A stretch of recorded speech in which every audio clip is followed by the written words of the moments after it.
Alright, this is a 1990 MCI bus, and the engine and transmission have been pulled. A couple of interesting things. One, I'm going to try to go through and identify stuff on the engine, and if I get anything wrong, please let me know, because I am trying to make sure I know what everything is. The reason we pulled it is, one, I've got a number of leaks that need to be fixed. There are a couple of the items that need to be rebuilt, and while the engine's out, we're going to rebuild the transmission. So this is the back of the bus, and the engine and transmission come out as a unit. The first interesting thing to notice is that the engine and transmission are on a rail. You can see it running along here. It goes the length, and both of them are attached to the rail. The rail slides in, and if you look in the bus, see if I can get a picture of it, it rests on a rail on both sides. So the engine and transmission sit on a rail, and so let's start at the top of the engine. First of all, here's the turbocharger. This is the inlet, so it comes from the exhaust here. The pipe's been taken off, goes up. It should say it's a Detroit Diesel 8V92, and with an Allison transmission. So on both sides, there is, the exhaust comes off here and connects up to the turbine up here, and then the other side connects here and here. This should be the exhaust, although it's a little strange. You can see one of the places I've got an oil leak is here around this crankcase vent. Looks like it's around here, so that needs to be cleaned up, sealed, and that should eliminate most of the oil around that side of the engine. A couple of other things to note on, so let's stick to the top. So the air comes out of the turbine into here and goes into this box, which is referred to as the air box. And from there it goes into the 8 cylinders. I'm not sure what this is back here. It clearly has something to do with the air intake. And up front is the governor. This is the governor. See if I can get my, here's my hand. So this is the governor. This should be the throttle control. This is the fuel cutoff that turns off the engine. This is the jake brake wiring here. So all that needs to be cleaned up, and they're going to rebuild this box. But that's where I believe the fuel goes. So I do not see a fuel line going into it. This should be one of the 2 fuel filters. So fuel coming in, going back out, and they go, looks like this is fuel. So let's trace that. That goes to, that might be some kind of an intake then. Looks like there are 2 lines that have both come off. I'm not sure where they go to. So I'm not sure where the fuel into the engine is. This line right here is pneumatic. So there's air pressure that turns the engine off. Looks like there's a line that goes down in here. There is a second fuel filter Down here, attached to the frame, this is a fuel filter. There's the on-off for it. Here's the line where it comes in or goes out. I think that's an inbound line. And then it goes up here. So it looks like this is where it goes into the engine, right here. So this is where probably the fuel distribution goes from here, and the injectors are probably off this line.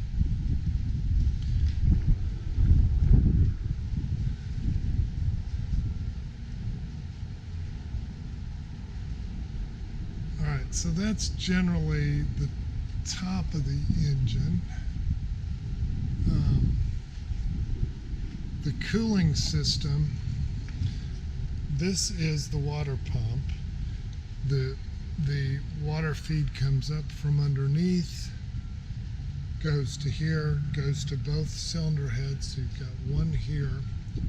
From here it goes up to the radiator, and then there's a cross member that goes across to the other cylinder head, and these are the temperature probes for the radiator. This goes up then to for the cooling system, this goes up to the other radiator. So if you look at the bus, we can go look at that.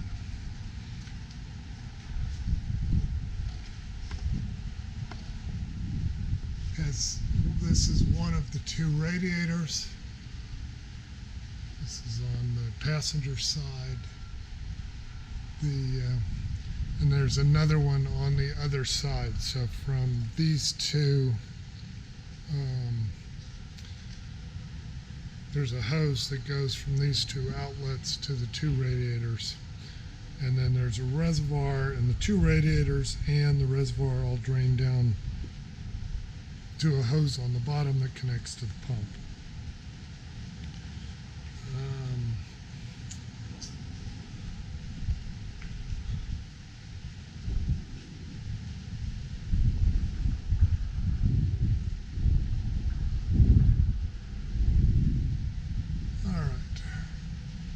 So, moving on. Don't know what either of these are. This looks like it's a takeoff for a belt that's not used. Not sure what this is. So this is clearly a takeoff for a belt. The belt instead comes off of here. This is where the belts for this engine are attached. This I don't know what that is.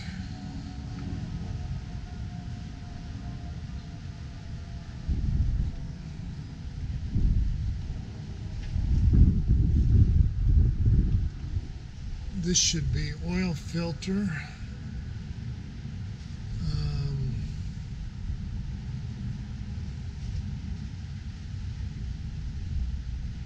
And while the engine's out, we're going to replace all these engine mounts.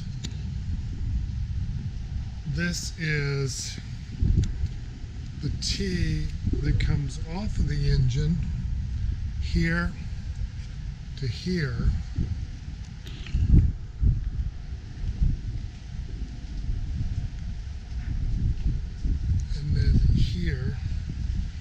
Over to here. Of course, it started to rain. And from there it goes to the cabin. I don't know if you can see in there, there's a connection in there. And that's where the heating for the cabin heating should run. If you look in, I think there, I think I got it pointed to. It's hard to tell on this small screen.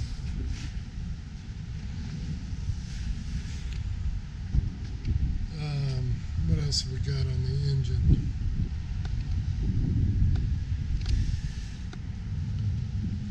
Starting motor here.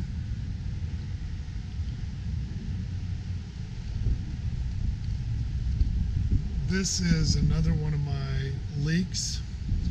This is the reservoir and the filter for the power steering. And clearly it is just covered in gunk.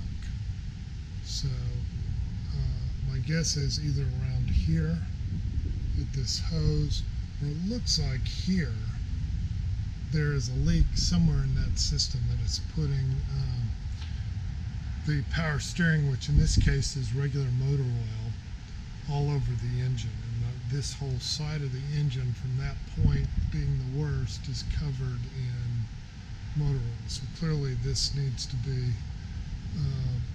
fixed, so whatever the leak is eliminated. The part of what we're doing while it's out are things like this hose right here. We're replacing all those old hoses throughout the bus, all the water hoses, etc. Like you can see one here. All these old hoses are going to get replaced with new hoses. Just we're going to do them all rather than wait for them to fail. Like this one's all frayed and chewed up. So we're just going to get them all and go from there. Now the power steering pump should be right here.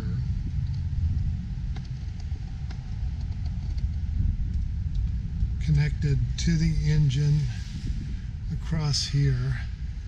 So that's clearly power steering, and there is another pump right here above the power steering. There's clearly separate items, you can see. So this should be power steering. This may be my air pump. I've been trying to find it. It looks like actually there are a bunch of connectors here that are air. Now, what I don't know is why there is a hose running from this to here, because this is clearly cooling fluid. So I don't know whether either this is another cooling pump for helping to circulate coolant throughout the cabin for heat. That may be what it is. This may be a return. So I bet that's what this is. I bet this is an auxiliary pump for circulating the coolant through the cabin, so you're not dependent on the engine-driven fuel cooling pump to drive the coolant all the way up to the front of the bus. So I bet that's what that is. Over here, this looks like it is an alternator, and so it's gets oil. It looks like it's maybe oil cooled or oil lubricated, so oil input here. If I trace this back, it goes down to the side of the engine down here, so I suspect that's a return, and they probably took a hose off of here that should be the oil, where oil goes to this to lubricate it. So I'm pretty sure this is an alternator. It looks like it's one big alternator. In the back, you've got the transmission. Here is the transmission filter, and not that big a transmission. It really isn't. I'm surprised. You can see where it connects. Try to get a good picture of that. The drive shaft is back there. You can see in front of the drive shaft are the rear wheels, the tag wheels, and then on the other side is are the drive wheels. It looks like it's about a foot long drive shaft that goes directly into a differential. And what else we got in here? You can see the connections up there for the coolant to go in over there. Another coolant. These connections here are for the pneumatic shutters on the radiators that open and close pneumatically. That whole system's been disconnected. This up here is the pneumatic system for tensioning the belts. Looks like there's a temperature probe that's been taken off from right here. I think that's off the front of the engine for engine temperature.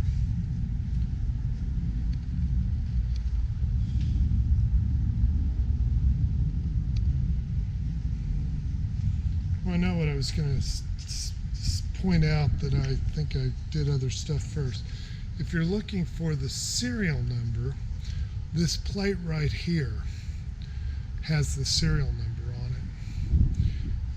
So if you have a question of where to find it, if you're at the back of the engine, which is back this way, looking forward, it's on your right. So this, if you're standing looking towards the back of the bus, this is on the right hand side of the engine.